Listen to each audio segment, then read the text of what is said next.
Hello, my name is Sherry McKay. I'm an assistant professor at the University of Iowa College of Nursing, and I'm director of House Calls Faculty Practice. I'm really happy to be with you today to give this presentation on the home evaluation and prevention of falls.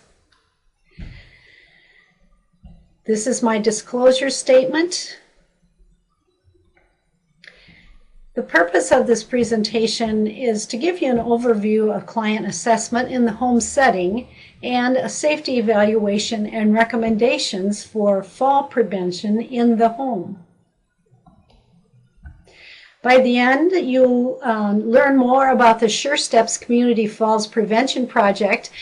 This is a project that I'm very involved in with other community agencies and what I've pretty much based my presentation on, so you'll see how this goes.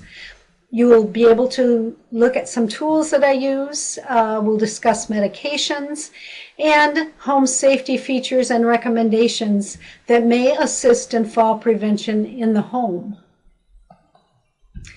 I'm going to first talk about SureSteps so you have a good sound basis of this program as my evaluation is based on this. SureSteps is a community-wide collaboration on fall prevention. It's a project for Johnson County. We help prevent falls with SureSteps by doing 4 things: by providing exercise, medication review, vision exams, and home safety exams. And we believe everyone can do something to help prevent falls. It's a collaborative falls prevention program, and it's focused on the home-dwelling seniors in Johnson County. It's a 2-year project, and it's supported in part by a grant from the Wellmark Foundation. Why talk about falls and what happens with falls? By the numbers, I can tell you that in Johnson County and in Iowa, 1 out of 3 adults over 65 or older who fall each year have a problem. 83.7% of injury-related hospitalizations are caused by falls for people 65 and older in Johnson County. That's a pretty big percentage. The cost of hospitalization charges per visit for older Iowans is $10,000. The ranking of falls as the cost of injury-related deaths among older Iowans is 2nd or 3rd, depending on the reports. Increased likelihood of being admitted to a long-term care facility following a fall for Iowans 75 or older is 4 to 5 times. Falls are common and costly for older adults. A fall can lead to the loss of independence and decreased mobility for older adults. When a senior falls, the impact extends not only to the senior person, but to families, their employers, the healthcare system, and the community. Falls are not inevitable. They're not an inevitable part of growing older. There are steps that can be taken to reduce the risk of falling. You'll hear this a lot in this presentation. 4 proven steps to prevent falls are exercise, medication review, vision exams, and home safety. So we will keep working on all 4 of these processes and talk about them more today. Who's participating in the SureSteps program? Seniors in Johnson County, family caregivers, volunteers, students, neighbors, friends, advocates, and the whole community. All professional providers and policymakers are welcome to participate. Project outcomes, number 1 is to increase awareness. Number 2 is to expand the use of home and safety and personal risk assessments, which is part of the program I'm involved in. The third one is to motivate seniors to increase physical activity. And the fourth is to develop prevention training resources for care providers throughout the state of Iowa. The fifth is to strengthen transitional care coordination from acute care settings to community-based services. So this would mean from the hospital setting, from the nursing home setting, from the hospital to the nursing home setting, all transitional care. Client assessment and home safety evaluation is what I'm going to spend the majority of my time on today. Our home is our palace. So no matter how it looks to anyone else, to me, to you, our home is our palace. So safety comes in different packages. Many times individuals think, oh, if I have this $500,000 house and I have everything done for me by an interior decorator, I'll have a safe home. That can't be farther from the truth. So our goal is to give suggestions and assist in making the home setting safe, no matter how big or small, no matter what your palace looks like. We use all our senses as we proceed to visit individuals in the home setting. Now let's look a little bit at some pictures here, and I'd like you to take a minute and tell me what's missing in this picture. It looks like a nice front porch with some fairly good step risers here, but as you can see, there are no handrails, and many times this is the situation. And it is really important that we have handrails when at all possible on both sides to prevent falls. Exterior steps have to have secure handrails. In this instance, she does have a nice brick railing, but that railing does not really have a good place for her to get a hold of. And what would really be helpful in this situation would be if she did have a handrail that was right here that she could get a hold of. This is better than nothing, but that would even be better yet. Sidewalks and walking paths should be without cracks or buckles. This is the time of year that the city is coming around and looking at all of our sidewalks and putting little pink paint on them to let us know that the lip is too big and someone might fall, so that we need to fix our sidewalks. And I was out walking my dog one day and did take a spill on the sidewalk because there was a big lip. And I went back to look, and yes, they are going to have to replace that. I'm very happy about that.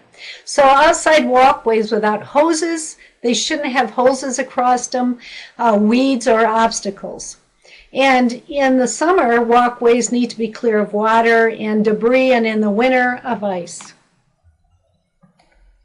So I'm just going to give you a little overview of what we do in a home visit, and then I'll go through it step by step and give you some tips. So at the visit that we make, and it's either made by a house calls nurse practitioner, which would be me or one of my colleagues, or a visiting nurse from the Visiting Nurse Association for the SureSteps grant. So the first thing we do is we obtain a medical and falls history. We do a medication review in detail, and we complete physical examinations, including orthostatic blood pressures. And you remember that's taking the blood pressure lying, sitting, and standing, because we frequently have many times a big change in our blood pressure that might make us dizzy and cause a fall. We'll do physical assessments on people, doing cognitive screenings, checking their mental status exam, vision screening, depression screening, and very, very important is a foot assessment. We're going to do functional assessments. We do the 8-foot get up and go. We do the ABC balance confidence scale, because many seniors have a fear of falling, and this helps us to know where they're at this time.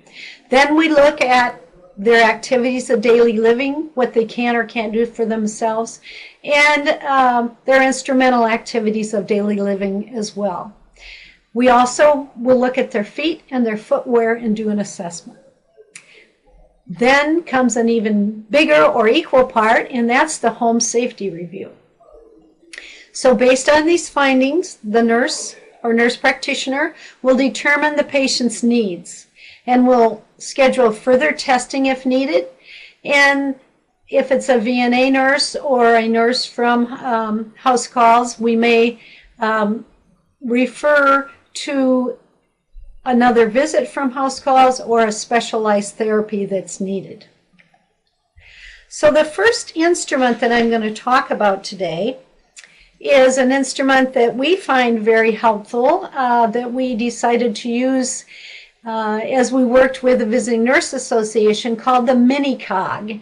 And what that means is it's mini, it's small. We only have 3 questions we ask, and they all are based on a person's cognition. Many of you may be familiar with other cognitive tests that are done, such as the mini mental status exam and other tests that may be required by other agencies to be used. But this is the one that we decided on because it's 3 quick questions and it's been proven to be very accurate. So the first question that we ask the individual, and the other thing I really like about this is it's not only in English, but it's in Spanish. So the first thing we do is we instruct the patient to listen carefully and repeat the following. Apple, then they say apple. Watch, they say watch. Penny, penny. So we look to see and listen if they can repeat all 3. Then we administer the clock drawing. I'm going to go forward a bit and then we'll go back. So what they need to do is draw inside this circle the hours of a clock as a child would draw them. Place the hands on the clock to represent 45 minutes past 10 o'clock. Then we ask them the previous 3 words that we ask them to remember. At this point, we look at the scoring of the Mini-Cog. We look at the number of correct items recalled, and if they recalled all 3, this is a negative screening and we can stop. If they answer 1 or 2, then we go down, look at the clock drawing to see is it normal or abnormal. If no, it's normal, then it's a negative screen. If yes, then the screen is positive for cognitive impairment. So this is another way to look at the algorithm, and it tells you a little bit about it. The Mini-Cog uses a 3-item recall test for memory and the intuitive clock drawing test. The latter serves as an informative distractor, helping to clarify scores when the memory recall score is intermediate. So if we do the Mini-Cog, they recall all 3, then we feel for this test at this time, they don't have a problem with their cognition. If they recall 1 or 2 and their clock is abnormal, they may have a problem. So it's important. This is a screening test. This is a quick screening test that we do in the home setting. This does not take the place of them going to somewhere like the geriatric clinic or possibly getting neuropsych testing done. But this is a very quick test for us to tell if today in the home setting the person that we're working with is doing well. The next one we do, and this may look very familiar to you, is the geriatric depression scale. And again, as we look at this, we ask questions. I usually say, I'm going to ask you these 15 questions. I want you to tell me how you felt in the last 2 weeks and answer me yes or no on how you felt in the last 2 weeks to a month. Are you basically satisfied with your life? Yes, no. Have you dropped many activities and interests? Do you feel your life is empty? Yes, no, and go on down to the end. Sometimes you have to redirect them. Sometimes you have to make sure that they quantify it as a yes or no answer. If the score is 5 positive scores, that does suggest depression. The next thing we do is the activity-specific balance confidence, or the ABC. This is a self-administered, or it can be by telephone or by interview. We would do it by interview, but it can be given 3 ways. It has a larger typeset, so it should be used if you use it for self-administration. There's a larger version. Regardless of the method of administration, each respondent should be queried concerning their understanding of instructions and probed regarding difficulty answering specific questions.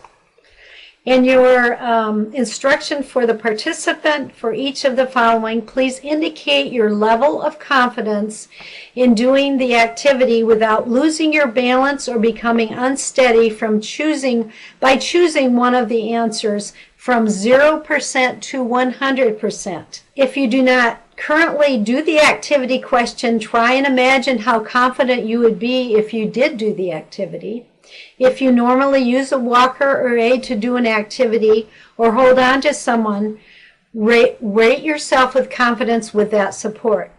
If you have any questions about answering any of these items, please ask me about it. So it's quite interesting because we all know that many people have fear of falling, especially after they have had a fall. So once you have administered this, you can look down below here at our scale.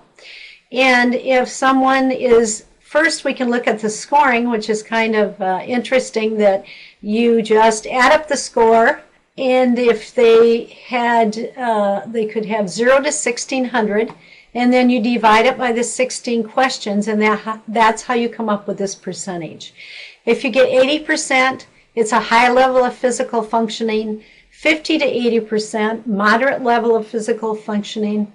Less than 50%, you have a low level of physical functioning, and less than 67%, older adults at risk for falling. So this is predictive of a future fall. So it takes a little extra time, but it's really an excellent tool to use to quantify falls. The next thing we do is called the 8-foot get up and go test.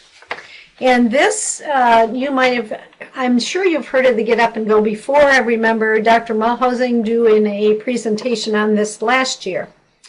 So the equipment that we use for this is we set up a chair that's approximately 17 inches high, and we usually put it against the wall or some firm object to prevent them from sliding backwards. Then the instructions here say to place a cone at the end, but we actually use a red ribbon that we put in front of the person out of there so they will not trip on it. But we put the red ribbon out for the 8 feet, have them sit in the chair. We have a stopwatch available, and many times nowadays on your phone you will have a stopwatch. And make sure that they have clearance at the end of the ribbon so that they can walk around the ribbon. So the patient is seated in the chair with his hands on his thighs with his feet flat on the floor, or hers. The patient's instructed that on the signal of go, they are to rise from the chair, pushing off from their thighs or the chair is permitted, walk as quickly as possible around the cone and return to the seated position, but not to run and have a problem with falling. Following a demonstration, then the patient is allowed 1 practice trial followed by 2 test trials. The scoring, the clinician begins a timer when she says go, when the go signal is given, and stops the time at exactly the instant the participant's buttocks gets contact with the chair. Note the scores of both test trials, 1/10 second, yet the faster of the two times is recorded on the assessment form of evaluation. Results obtained with this test may be compared to age-related normative values listed in the senior fitness manual. So if you look at it down below, you will see that the score of 8.5 seconds is associated with a high risk of falls in a community dwelling older adult. So down below you see these are the times that are expected for different age groups. An individual that's not going to have a fall risk that is identified here is able to go at a pretty good clip. So the next thing I want to talk about is, when do your medications put you at risk?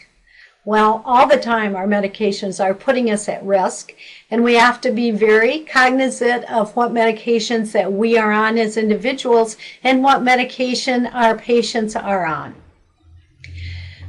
You had a presentation by Dr. Jeff Reist, PharmD. I think it's just been a couple, 3 weeks ago, and he went over many things that he did and many types of medications that we look at. It is important to remember that in the home setting, everyone is very different. I go into some homes and I find charts, computer charts that have all their medications listed, their medications set up, their children setting them up for them with many reminders. I remember one time in the past I went into a setting and the lady opened the bottom drawer of her coffee table and there were just pills and pills and pills, and she said, here they are, have at it. So you can go from one extreme to the other.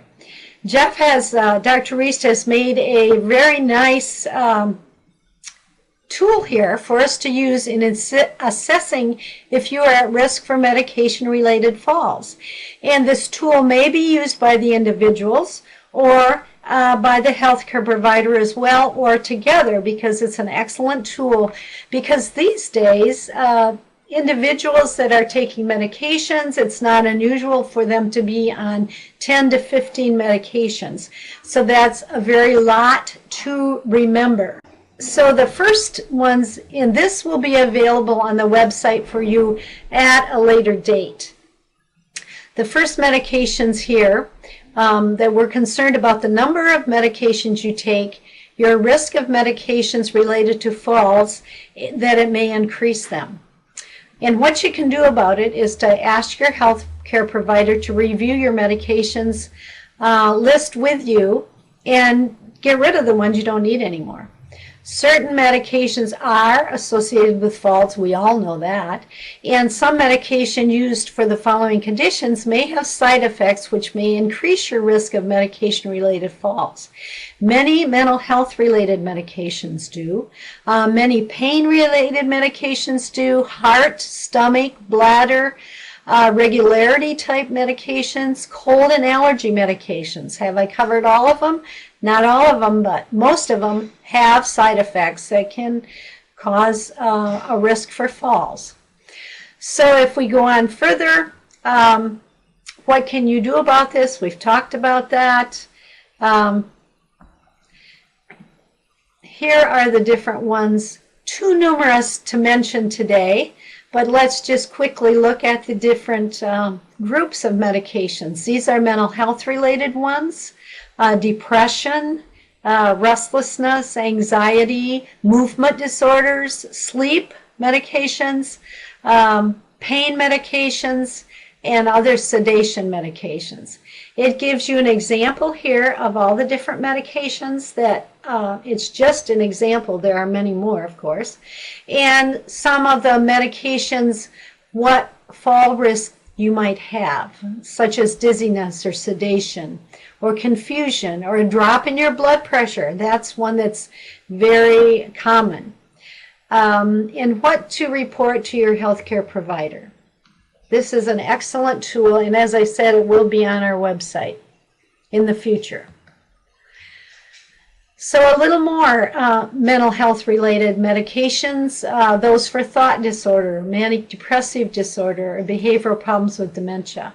And many of these I know you've heard of or may be taking, and again it goes into the risks and what we should report, as well as the different categories of different names of examples of pain medications.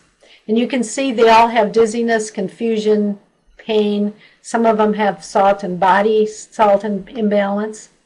High blood pressure medications. Many of these also, and if you're taking 2 or 3 of them, may work against each other. So it's very important that we go through these with each individual and make sure that they're not on medications that may be given from 2 different doctors and they didn't realize they were on another medication. So many people these days go to a specialist as well as a primary care physician or family physician, and they may be on the same medications by a different name even. So that's really good for the 2 of us, myself and the patient, to go through these. Then we can go on to more heart-related, then we get into the stomach-related medications. And many of these are even over-the-counter, cimetidine, Benadryl. Many of these medications, scopolamine, you can buy, and then you may be on a medication from your physician that may even make the risk bigger. And then cold and allergy medications. Many of these cause dizziness, blurred vision, racing heart, confusion, agitation, and they all work differently on different people. I have some medications for cold and allergy that I just can't take because it makes my heart rate go up. So we all are a little different in our makeup. So that is just a little highlighting of medication, and we do go through each of the patient's medications with them, go through their list, and make recommendations on times of day to take medications, whether you should have eaten, should not have eaten. Then the next thing that we look at is vision. And with vision, we want to make sure their glasses are available, that they're clean them for them. If they have contacts, that they are available, and they have replacements. We use the Snellen eye chart, which is a very simple chart that most of you have used in your doctor's offices. We just have a handheld one that we do a simple test to check their their vision and make sure if they haven't had a recent exam that they do get an exam. Many disease processes happen as we get older and may affect our risk of falling, such as glaucoma and cataracts. Hearing assessment is very important because sometimes you might hear somebody coming, like a dog, if your hearing is good, and other outside or environmental things that might help to save you from a fall. Hearing aids, it's important, and we always check to make sure hearing aids are working, to look in the ear, make sure the ear isn't full of wax or the hearing aid isn't full of wax, and clean that out if necessary. Activities of daily living and instrumental activities of daily living are very important, and many people ask residents about this or right up front. I usually wait to do this until I've gone through their cognition, their depression, some of these things, so that I know where they're at when we're talking that day and how much they will be able to tell me. There are many excellent validated tools available. Many agencies are required to use a certain tool, such as the OASIS, that is required to be used by home health agencies. We've chosen to use the Barthel Index. The reason we chose that one, it's very similar to all of the other ones. It goes through all the different groups of feeding, bathing, grooming, dressing, bladder, bowel, toilet use, so that we will be able to utilize this tool as we see patients coming from University Hospital. They have included this tool on some of their units as they are working with their geriatric patients. Now, as much as possible, we try not to reinvent the wheel. If someone in a setting, such as in the hospital setting, in the office setting, have done these tools recently, we'll use the tool that we have available. We don't have to do, if they've had a mini Mills-Stass exam, we're not going to do the tool that we showed you earlier, because there would be no need if they had the same one done that day. So we want to conserve as much as possible on asking the resident questions and on agency individuals that are asking the questions of the resident, because it is very tiring to have many people ask you the same questions over and over.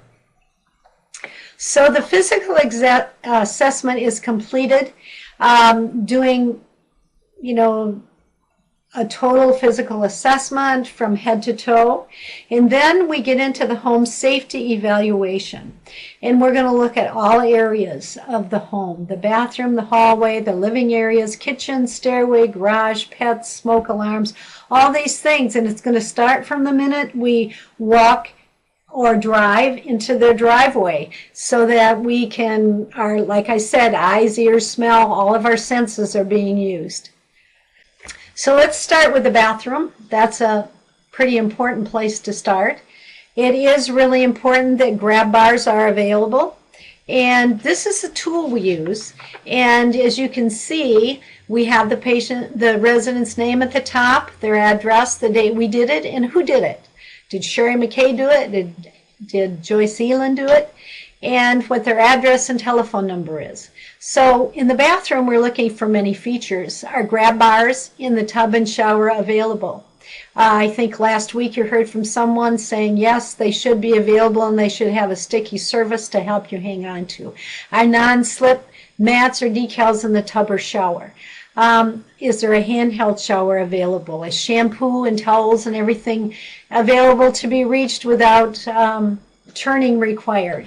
And can they get in and out of the shower without ease? Do they need a shower chair like you saw in last week's presentation? And are the floors staying dry? Then grab bars near the toilet. This particular toilet is a higher toilet these days with universal housing. We are frequently able in our home supply stores to buy higher toilets, as well as a little higher sink that will be useful.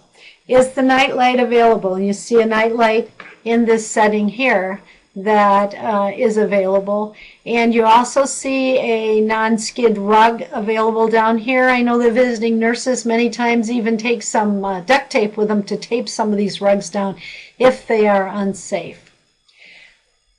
So what we do is we go over to this side and we do a little inventory for them of things that they might want to consider as we're going from room to room. And we try to get a commitment from them. Will you do this, or can I talk to someone else about helping you do this, or a family member, or whatever. So bedroom is a big place. I use some dramatic pictures here, but it's kind of fun, and it does happen. It's very important that pathways in bedrooms are cleared to closets, that your phone is within reach and could be reached from the floor. A night light is in use, that cords aren't in walkways. I see a little cord right here.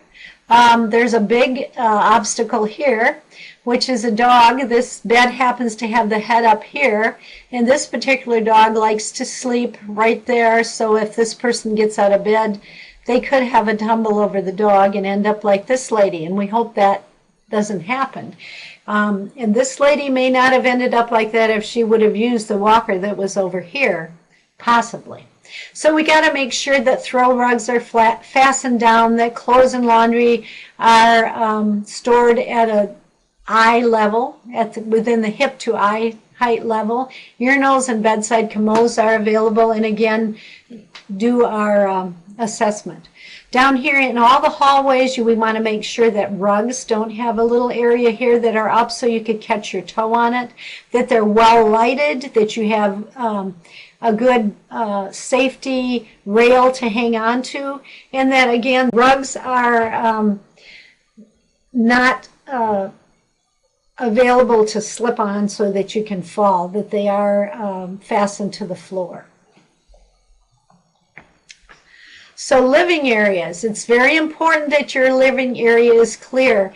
One of the Sure Steps folks that went out to give a lecture just a few days ago said that one of the individuals told her that these slippery pieces of paper here that you usually get as advertisements, the glossy ones, that she did have her paper down on the floor like this individual does, and she did slip on one of these papers and did take a fall.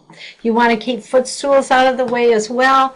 As we go to this setting, this is a setting of someone that's doing some hoarding here, but it's amazing. Sometimes my dining room table comes close to this, but it is very important that we do have things put away and that things are accessible. And many times as we get older, we have a tendency not to put things away, and we have a tendency sometimes to buy things and buy more and more things. And sometimes you may have even seen some shows that talk about people that are buying things on the internet. So it is important that we look at the palace and we help them clean up that palace so that they can stay there, because our goal is to keep them in their home. This is another kind of crazy one, but as you can see, this individual is in the kitchen and she is not doing too well with having her kitchen well organized. The kitchen is a place where we want to take a peek in the refrigerator, look for spoiled food, look to see if there is even food in the refrigerator, and to help that individual to get rid of clutter, to put commonly used things at eye level, that the floor is free of clutter, that there's no grease or food on the floor, and that the throw rugs aren't in the way. In this instance, it looks like this lady was in her kitchen and possibly could have fallen on these two rugs that are overlapping here, and she may not have had the best assistive device to be using here. In this instance, it must have been a hot day like it was last week, and somebody has a fan on here and the cord's going right across in front of the door. So there's another slip hazard for you. And it's important to have light switches in the stairway. Again, we go in the stairway in every part of the house, that we have the handrails, it's well lit, and you have light switches at the top and bottom. We have had some individuals that don't have that and may walk down the stairs in the dark to get a light switch. And last week's the occupational therapist presentation, he did a wonderful job of showing us ways to use different new things to be sure that places are well lit and alarms are available to know when people are in different parts of the house. So we also want to make sure that the floor covering is in good repair without frayed corners or rolled up ridges, as we talked about, and that stair treads are not slippery.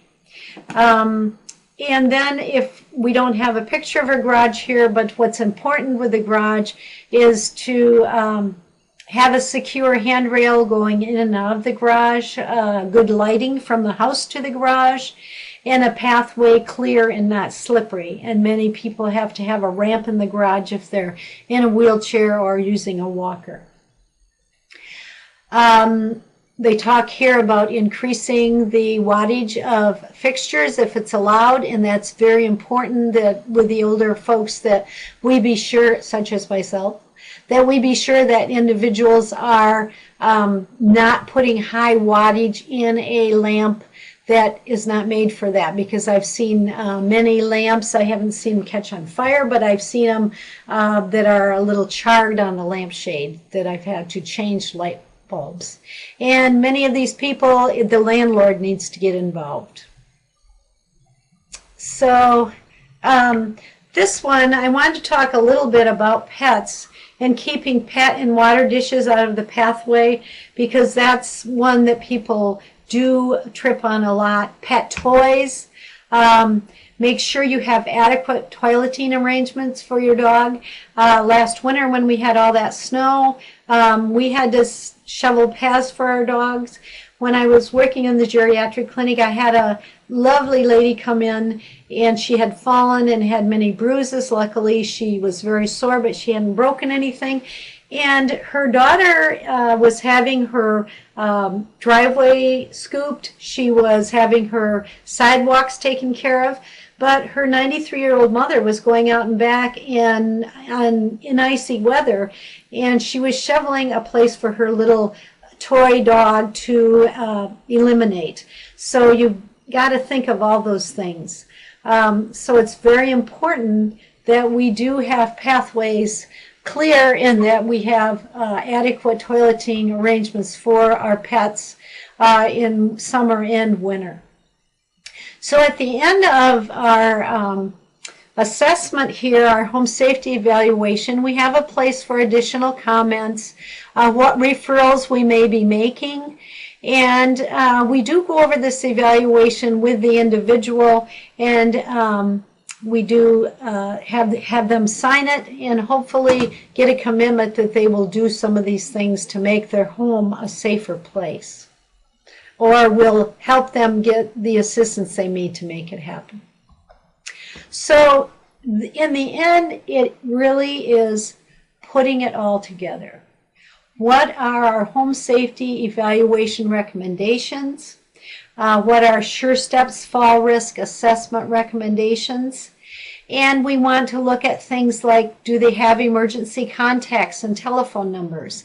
Do they have a lifeline? Do they need a lifeline? Is that another thing we need to think about?